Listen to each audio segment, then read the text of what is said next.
Good morning students. So ఈ క్లాస్లో trajectory of the projectile is a parabola topic గురించి మనం డిస్కస్ చేద్దాం. దీన్ని హారిజాంటల్ డైరెక్షన్ అంటాం, దీన్ని వర్టికల్ డైరెక్షన్ అంటాం. ఒక బాడీని హారిజాంటల్ డైరెక్షన్కి 90 degrees కంటే తక్కువ యాంగిల్తో మనం ప్రొజెక్ట్ చేస్తే ఆ బాడీని ప్రొజెక్టైల్ అంటాం. సో ఏ బాడీనైనా సరే హారిజాంటల్ డైరెక్షన్కి 90 degrees కంటే తక్కువ యాంగిల్తో ప్రొజెక్ట్ చేస్తే ఆ బాడీని ప్రొజెక్టైల్ అంటాం. సో ఏ ప్రొజెక్టైల్ అయినా సరే పారాబోలిక్ పాత్లో మూవ్ అవుతుంది. అంటే మనం ఒక బాడీని కానీ ప్రొజెక్ట్ చేస్తే 90 కంటే తక్కువ యాంగిల్తో అది ఈ విధంగా వెళ్ళి ఎర్త్ మీద పడుతుంది. ఇది ఏ పాత్లో అయితే ట్రావెల్ చేసిందో ఆ పాత్ని పారాబోలిక్ పాత్ అంటాం, లేదా పారాబోలా అంటాం. ఇప్పుడు మనం కూడా ఒక ప్రొజెక్టైల్ తీసుకొని దాని పాత్ని పారాబోలా అని ప్రూవ్ చేయాలి. ఒక్కొక్క పాత్కి ఒక్కొక్క ఈక్వేషన్ ఉంటుంది. స్ట్రైట్ లైన్కి ఒక ఈక్వేషన్ ఉంటుంది, సర్కిల్కి ఒక ఈక్వేషన్ ఉంటుంది, ఎలిప్స్కి ఒక ఈక్వేషన్ ఉంటుంది. అలా పారాబోలాకి కూడా ఒక ఈక్వేషన్ ఉంటుంది. ఏంటి ఆ ఈక్వేషన్ అంటే y is equal to ax minus bx². ఈ ఈక్వేషన్ పారాబోలాని రిప్రజెంట్ చేస్తుంది. ఇప్పుడు కూడా మనం ఒక ప్రొజెక్టైల్ తీసుకుంటాం, ఈ ఈక్వేషన్ని డిరైవ్ చేస్తాం. సో ఫైనల్లో ఈ ఈక్వేషన్ కానీ వస్తే ఆ ప్రొజెక్టైల్ పాత్ ఏమవుతుంది? పారాబోలా అవుతుందన్నమాట. అదే మన ఎయిమ్. సో ఒక ప్రొజెక్టైల్ తీసుకుంటాం, దాన్ని ఈక్వేషన్ని y is equal to ax minus bx² అని కానీ డిరైవ్ చేస్తే దాని పాత్ పారాబోలా అవుతుందన్నమాట. ఓకేనా? చూడండి. సో దానికోసం O అనేటువంటి పాయింట్ నుంచి ఒక బాడీని u ఇనీషియల్ వెలాసిటీతో హారిజాంటల్కి థీటా యాంగిల్ చేసే విధంగా, ఆ థీటా ఎలా ఉండాలి? 90 degrees కంటే తక్కువ ఉండాలి. 90 degrees కంటే తక్కువ యాంగిల్ ఉండే విధంగా ఒక బాడీని ప్రొజెక్ట్ చేస్తాం. ఆ బాడీ ఈ పాత్లో ఇలా ట్రావెల్ చేసి ఇక్కడెక్కడో ఎర్త్ మీద పడుతుంది. ఈ పాత్ని OAB అంటాం, OAB అంటాం. అలా OAB పాత్లో ట్రావెల్ చేసి ఎర్త్ మీద పడుతుంది. ఇప్పుడు ఈ బాడీ సేమ్ టైంలో హారిజాంటల్ డైరెక్షన్లో ట్రావెల్ చేస్తుంటుంది, వర్టికల్ డైరెక్షన్లోనూ ట్రావెల్ చేస్తూ ఉంటుంది. కాబట్టి హారిజాంటల్ డైరెక్షన్లో ఎంత వెలాసిటీతో వెళ్తుంది, వర్టికల్ డైరెక్షన్లో ఎంత వెలాసిటీతో వెళ్తుందో తెలుసుకోవడం కోసం ఈ u అనే ఇనీషియల్ వెలాసిటీని 2 కాంపోనెంట్స్గా రిజాల్వ్ చేస్తాం. అలా రిజాల్వ్ చేసినప్పుడు u cos theta, u sine థీటాలుగా రిజాల్వ్ అవుతుంది. u కాస్ థీటా హారిజాంటల్ డైరెక్షన్లో వస్తే u సైన్ థీటా వర్టికల్ డైరెక్షన్లో వస్తుందన్నమాట. ఓకేనా? సో ప్రొజెక్టైలు సేమ్ టైంలో హారిజాంటల్ డైరెక్షన్లో ట్రావెల్ చేస్తుంది, వర్టికల్ డైరెక్షన్లో కూడా ట్రావెల్ చేస్తుంది. అందుకని హారిజాంటల్ డైరెక్షన్లో మనం వెలాసిటీ తెలుసుకోవడానికి, వర్టికల్ డైరెక్షన్లో వెలాసిటీ తెలుసుకోవడానికి u అనే ఇనీషియల్ వెలాసిటీని 2 కాంపోనెంట్స్గా రిజాల్వ్ చేస్తాం. రిజాల్వ్ చేసినప్పుడు u cos theta, u sine థీటాలు వస్తాయి. u కాస్ థీటా ఏమో హారిజాంటల్ డైరెక్షన్లో వస్తే u సైన్ థీటా ఏమో వర్టికల్ డైరెక్షన్లో వస్తుందన్నమాట. ఓకేనా? సో మనం ఎంతో కొంత టైం తీసుకుంటాం, t అనే టైం తీసుకున్నాం. ఆ t టైంలో బాడీ హారిజాంటల్ డైరెక్షన్లో ట్రావెల్ చేసిన డిస్టెన్స్ని x అనుకుంటాం, వర్టికల్ డైరెక్షన్లో ట్రావెల్ చేసిన డిస్టెన్స్ని y అనుకుంటాం. సో ఇప్పుడు ఆ హారిజాంటల్ డైరెక్షన్లో ఎంత డిస్టెన్స్ ట్రావెల్ చేసిందో తెలుసుకోవాలి, వర్టికల్ డైరెక్షన్లో ఎంత డిస్టెన్స్ ట్రావెల్ చేసిందో తెలుసుకోవాలి. సో దానికోసం మనం సెకండ్ ఈక్వేషన్ ఆఫ్ మోషన్ తీసుకుంటాం. The distance travelled by the body in horizontal direction. ఎంత అనుకున్నాం దాన్ని? ఈజ్ ఎక్స్ అనుకున్నాం సర్టెన్ టైంలో. సో ఆ డిస్టెన్స్ తెలుసుకోవడానికి సెకండ్ ఈక్వేషన్ ఆఫ్ మోషన్ తీసుకోవాలి. From second equation of motion. ఏంటి సెకండ్ ఈక్వేషన్?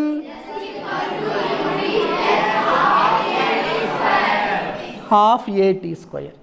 ఇప్పుడు ఒక్కొక్క లెటర్ ఏమవుతుందో రాయాలి. హియర్ ఎస్ అంటే డిస్టెన్స్ కదా, డిస్ప్లేస్మెంట్ కదా. మనం ఆ డిస్టెన్స్ ఎంత అనుకున్నాం కాబట్టి S is equal to x అని రాస్తాం. యు అంటే హారిజాంటల్ డైరెక్షన్లో వెళ్ళేటువంటి వెలాసిటీ. ఇది హారిజాంటల్ డైరెక్షనే కదా మనం తీసుకుంది. హారిజాంటల్ డైరెక్షన్లో వెలాసిటీ ఎంత ఉంది కాబట్టి యూ బదులు యూ కాస్ థీటా రాసుకోవాలి. అలానే ఏ, ఇక్కడ జాగ్రత్తగా వినండి. ఏ అంటే యాక్సలరేషన్. ఒక బాడీ గాలిలో ఎగురుతున్నప్పుడు దానికి ఎంతో కొంత యాక్సలరేషన్ ఉంటుంది. అంతేగాని హారిజాంటల్ డైరెక్షన్లో దానికి ఎటువంటి యాక్సలరేషను ఉండదు. ఒక బాడీకి హారిజాంటల్ డైరెక్షన్లో ఎటువంటి యాక్సలరేషను ఉండదు, వర్టికల్ డైరెక్షన్లోనే ఉంటుంది. కాబట్టి ఏ ఈజ్ ఈక్వల్ టు ఏం రాసుకుంటాం? 0. ఇవన్నీ ఈక్వేషన్లో సబ్స్టిట్యూట్ చేద్దాం. ఎస్ బదులు ఏం రాసుకోవాలి? X is equal to u బదులు u cos theta into t plus half a అంటే 0 ఇంటూ టీ స్క్వేర్. 0తో దేన్ని మల్టిప్లై చేసినా 0 అయిపోద్ది, దేన్ని డివైడ్ చేసినా కూడా 0 అయిపోద్ది.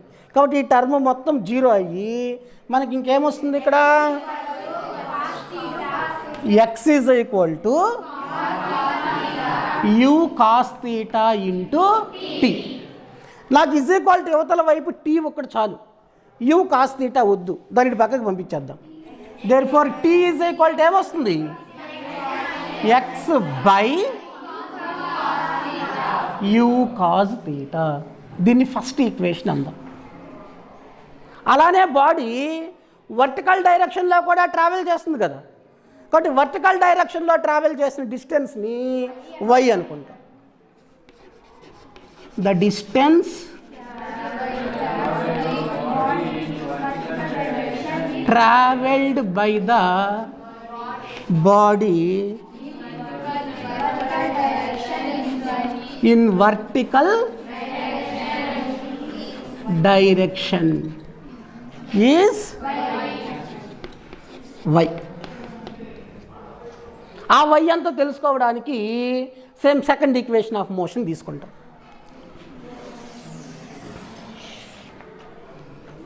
ఫ్రమ్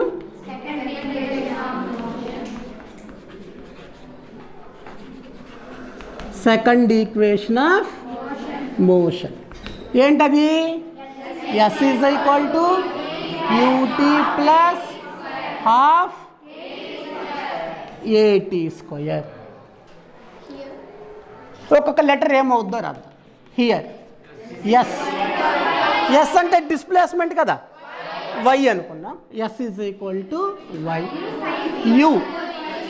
యు అంటే వెలాసిటీ, వర్టికల్ డైరెక్షన్లో వెలాసిటీ యూ సైన్ థీటా.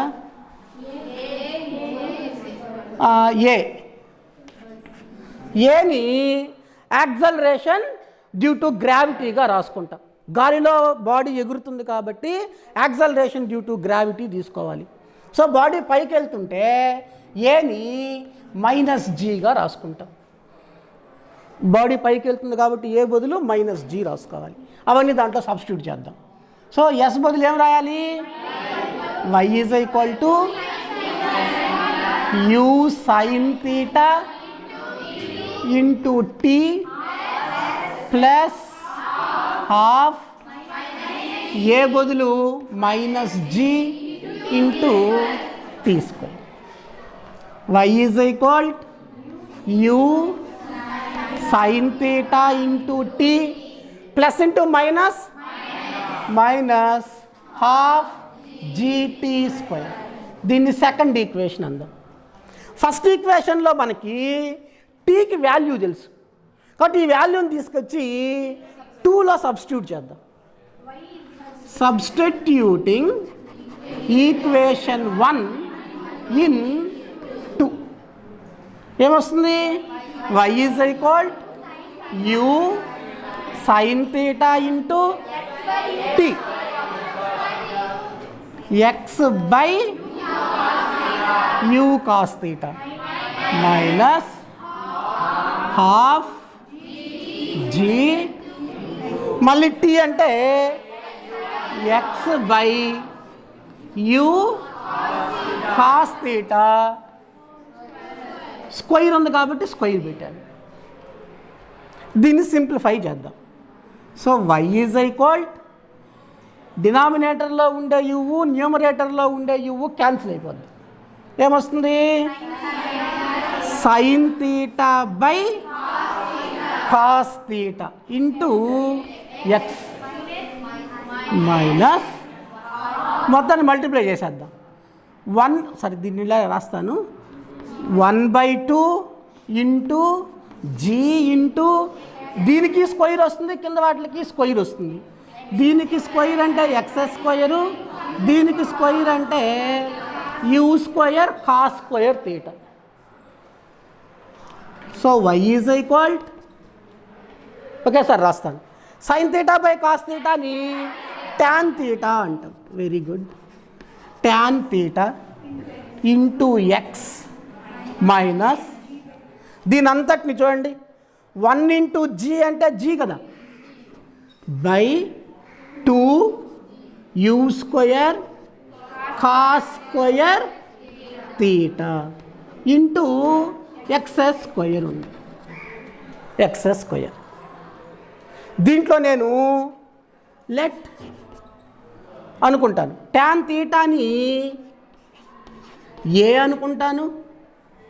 ఇక్కడ ఉండే g by 2 u square cos square థీటాని బి అనుకుంటాను. అలా అనుకుంటాను. ఇప్పుడు ఈ లెటర్స్ని దీంట్లో రాద్దాం. ఏమొస్తుంది చూడండి. ఫస్ట్ వై ఉంది కదా, y is equal to tan theta బదులు ఏం రాసుకోవాలి? ఏ ఇంటూ ఎక్స్ ఉంది కాబట్టి ఎక్స్ మైనస్ దీని అంతటి బదులు బి ఇంటూ ఎక్స్. ఇదే కదా మనకు కావాల్సింది. So y is equal to a x minus b x square వచ్చింది. ఆ ఈక్వేషన్ దేన్ని రిప్రజెంట్ చేస్తుంది? పారాబోలాని రిప్రజెంట్ చేస్తుంది. కాబట్టి ఒక ప్రొజెక్టైలు ఏ ట్రాజెక్టరీలో అయితే ఏ పాత్లో అయితే ట్రావెల్ చేస్తుందో ఆ పాత్ని పారాబోలా అంటారు.